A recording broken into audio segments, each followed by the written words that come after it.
evening. God bless you. God bless you. Welcome to Spilling the Tea at 10 on Word at Night. Listen, the word of the week is Redeemer. Redeemer.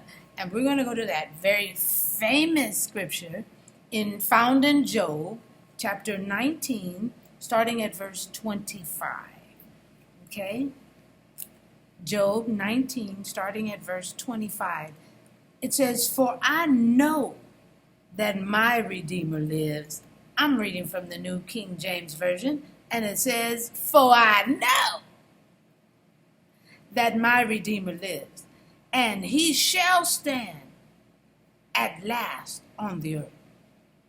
And after my skin is destroyed, this I know, that in my flesh I shall see God, whom I shall see for myself, and my eyes shall behold and not another.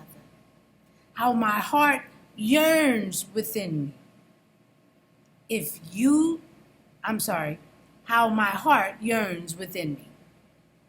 And we're going to stop right there, because we can go on and on, huh? Now, here in this text, Job is sharing one thing that he knows for sure. He knows this for sure. And that is his Redeemer lives. Now, another word for Redeemer could be translated as vindicator or protector of the family's rights. Now, some say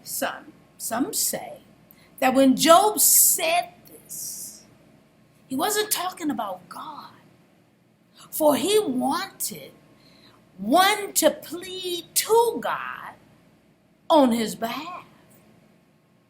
He needed a mediator, so to speak, someone to speak on his behalf. But even if this is the case,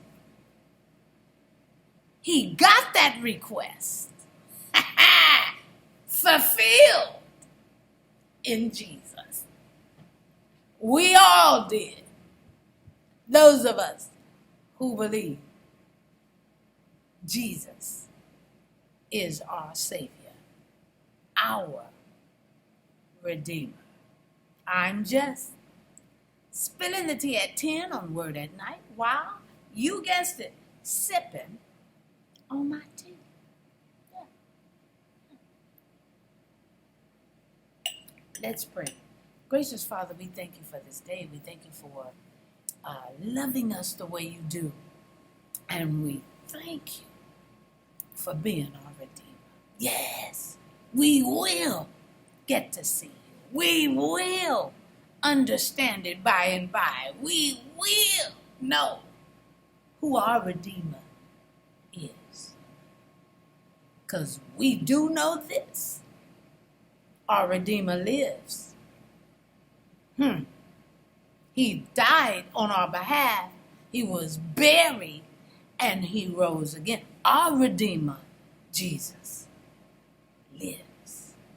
And we thank you. This we pray and praise. In your precious name, Jesus the Christ. Amen and thank you, Jesus. Our Redeemer lives. I love you. I hope to see you tomorrow night right here on Spilling the Tea at 10. God bless you.